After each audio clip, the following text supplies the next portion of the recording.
Shalom saudara, masih dalam rangkaian ibadah Pentakosta.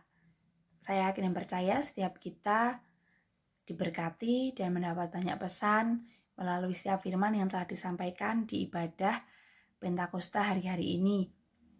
Saya pribadi hari-hari ini juga diingatkan bagaimana peran Roh Kudus dalam setiap kehidupan kita. Fungsi dan peran Roh Kudus dalam setiap kehidupan kita. Kita mau buka dulu di Efesus 4 ayat yang ke-23 sampai 24.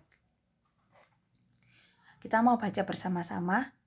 Supaya kamu dibaharui di dalam roh dan pikiranmu dan mengenakan manusia baru yang telah diciptakan menurut kehendak Allah di dalam kebenaran dan kekudusan yang sesungguhnya. Amin. Di ayat 23 dikatakan dibaharui di dalam roh dan pikiran. Ada dua hal yang akan diperbaharui. Yang pertama adalah roh. Roh di sini berbicara tentang manusia roh. Bagaimana hubungan kita dengan Tuhan, kepekaan kita dengan Tuhan, pengenalan kita akan Tuhan. Dan ketika kita berbicara tentang manusia roh, kita pun harus selalu membangun manusia roh yang ada dalam hidup kita. Dengan apa? Yaitu dengan kita menyembah Tuhan, kita memberikan waktu kita untuk kita mencari Tuhan, kita belajar firman Tuhan, kita bersaat teduh. Itulah waktu-waktu di mana kita dapat membangun setiap manusia roh kita. Ketika kita membangun setiap manusia roh kita, di situ pun roh kita itu akan diperbaharui.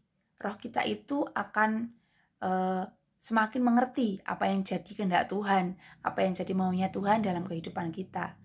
50 hari terakhir ini di gereja kita ada gerakan 50 hari mencari Tuhan, di mana setiap hari kita diajari untuk kita itu mencari kehendak Tuhan itu apa. Tuhan bicara apa hari ini, Tuhan bicara apa untuk setiap kehidupan kita. Dan saya yakin dan percaya Tuhan itu bisa berbicara dimanapun dan kapanpun. Bisa melalui firman, bisa melalui buku yang kita baca, bisa melalui orang di sekeliling kita juga. Dan ketika 50 hari mencari Tuhan ini, saya pribadi belajar bagaimana Tuhan itu mengajari saya untuk saya itu semakin berjalan dalam kehendaknya. Setiap hari ketika saya beraktivitas, saya belajar apa yang jadi maunya Tuhan hari ini. Saya belajar tanya sama Tuhan. Ya, mungkin kadang juga belum begitu mengerti, tapi ketika semua itu kita latih, setiap hari kita latih, saya yakin dan percaya di situ Tuhan sedang mengajari kita untuk kita itu berjalan untuk mengerti kehendak Dia. Dan di situ saya yakin dan percaya roh kita itu akan terbangun, manusia roh kita itu setiap hari akan terbangun. Dan bukan hanya saya yang akan bisa mengalami, saudara-saudara, tapi saya yakin dan percaya setiap kita yang percaya akan Tuhan, di dalam kita pun semua sama, ada roh itu, ada manusia roh itu. Dan setiap hari ketika kita mau mencari Tuhan, kita mau membangun manusia roh kita, ya disitulah waktu-waktu kita roh di mana roh kita itu akan diperbaharui. Itu saudara-saudara. Dan di ayat yang 23 tadi, yang kedua adalah tentang pikiran. Kalau yang pertama tentang roh, yang kedua tentang pikiran. Pikiran di sini berbicara tentang manusia jasmani. Setiap kita punya latar belakang yang berbeda-beda. Ketika kita mengambil keputusan, itu adalah waktu di mana pikiran kita itu yang terkadang menjadi yang pertama. Maksudnya adalah ketika pikiran kita itu kita pakai untuk kita mengambil keputusan. Nah, disitulah bagaimana seharusnya pikiran kita itu diperbaharui. Pikiran yang diperbaharui adalah maksudnya di mana ketika kita mengambil keputusan bukan lagi dengan pola-pola yang lama, bukan lagi dengan pikiran kita sendiri, tapi kita pakai pikiran Kristus. kita pakai hikmat yang daripada Tuhan. Saya dari latar belakang seorang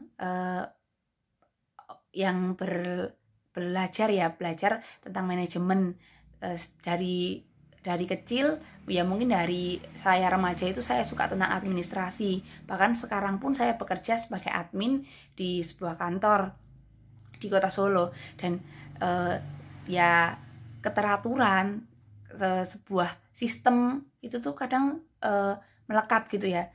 Apa yang ada, sistem yang ada itu tuh membuat saya itu menjadi pribadi yang kadang-kadang kalau aturannya seperti ini ya saya harus ikuti seperti ini. Kalau aturannya, prosedurnya seperti ini ya saya harus lakukan itu. Tapi dari situ saya belajar. Di gereja kita tuh diajari juga kan, ketika kita mengambil keputusan bukan lagi tentang pikiranmu, tapi kamu mengambil keputusan itu tentang pikiran Kristus. Apa yang jadi maunya Tuhan, bukan maumu. Dan di situ setiap hari saya tuh belajar. Dari dulu setelah saya bertobat itu saya belajar. Walaupun saya latar belakang seorang yang bisa dikatakan tertib dengan administrasi, dengan sistem seperti itu, tapi saya belajar tidak pakai pikiran saya, tidak pakai keadaan ketika saya mengambil satu keputusan, tapi saya belajar ketika saya mengambil keputusan itu saya pakai hikmatnya Tuhan. Ketika saya ambil keputusan itu, saya itu berusaha mengerti apa yang jadi maunya Tuhan dalam setiap kehidupan kita, apa yang jadi keputusan yang harus saya ambil untuk saya diperbaharui secara pikiran. Seperti itu saudara. Dan dari kedua hal tersebut, ketika kita minta roh dan pikiran kita itu diperbaharui, siapa yang bisa memperbaharui setiap roh dan pikiran kita? Kita mau buka dulu di Titus 3 ayat yang kelima. Saya akan bacakan. Pada waktu itu dia telah menyelamatkan kita bukan karena perbuatan baik yang telah kita lakukan, tetapi karena rahmatnya oleh permandian kelahiran kembali dan oleh pembaharuan yang dikerjakan oleh Roh Kudus. Nah, jelas sekali dikatakan pada kalimat terakhir di sini bahwa tetapi karena rahmatnya oleh permandian kelahiran kembali dan oleh pembaharuan yang dikerjakan oleh Roh Kudus. Jadi ketika roh dan pikiran kita ingin diperbaharui, saya yakin yang saya dapat hari-hari, yang saya dapat untuk firman Tuhan malam hari ini adalah roh dan pikiran kita itu dibaharui oleh Roh Kudus, bukan oleh yang lain tapi oleh Roh Kudus. Dan itulah fungsi Roh Kudus dalam kehidupan kita. Roh Kudus ada dalam hidup kita itu untuk memperbaharui bukan hanya secara jasmani, tapi yang terutama adalah secara rohani. Jadi Roh Kudus berfungsi untuk memperbaharui setiap roh dan pikiran kita. Dan malam hari ini dari firman ini saya mau ajak setiap teman-teman, setiap saudara, setiap keluarga yang mendengarkan firman ini, kita mau sama-sama belajar bahwa biarlah setiap hari itu, setiap roh dan setiap pikiran kita itu diperbaharui oleh Roh Kudus saja. Dan itu bukan tentang kekuatan kita, tapi itu semua harus kita minta pada Tuhan dan Roh Kudus yang akan memperbaharui setiap roh dan pikiran kita.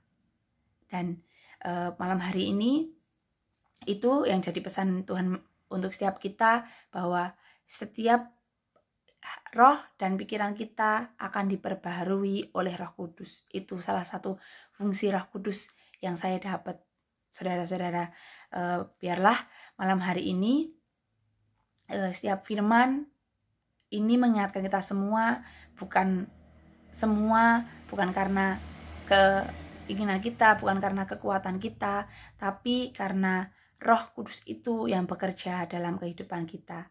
Mungkin itu saja yang dapat saya sampaikan. Biarlah firman ini memberkati setiap kita. Terima kasih, Tuhan Yesus memberkati.